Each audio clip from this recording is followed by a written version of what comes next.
Magandang gabi po sa lahat. Luzon, Visayas, Mindanao, kung saan kayong dako ng mundo po tayo nagbabalik dito sa ating munting channel. Samuel Soriano TV29 para mag-discuss ulit ng another coins. Ayan po.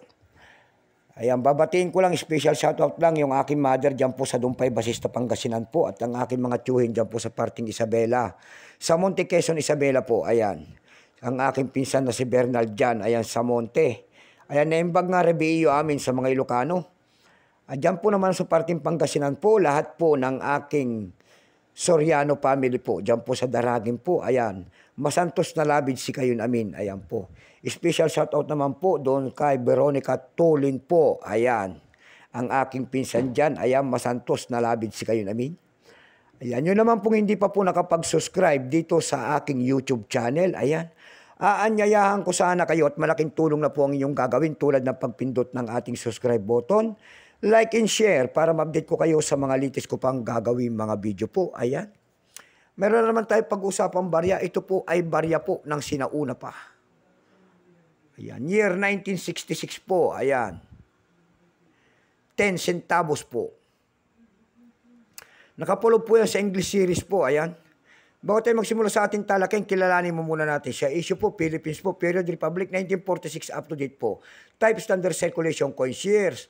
1958 hanggang 1966, currency piso. 1967 up to date po, value 10 centavos po. Composition po niyan ay copper, nickel brass. Ayan, sorry. May bigat lamang itong 2.28 grams. May haba pong 17.9 mm. May kapal po naman 1.19 mm. Hugis po, bilog. Orientation niyan ay coin alignment. Itinigil ang paggamit sa barya na ito ng Pilipinas noong January 2, 1998, number M-4475. Reference number KM-188.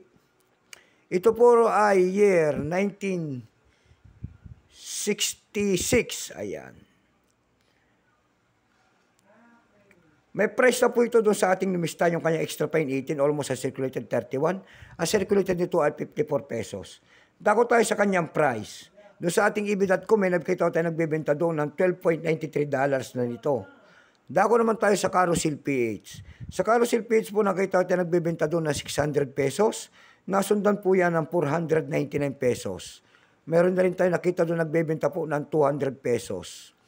Ayan lamang po ang aking may babahagi sa ganda. So hanggang dito na lamang po Luzon, Visayas, Mindanao. Kung sa kayong dako na mundo po, kepsi po sa lahat. God bless.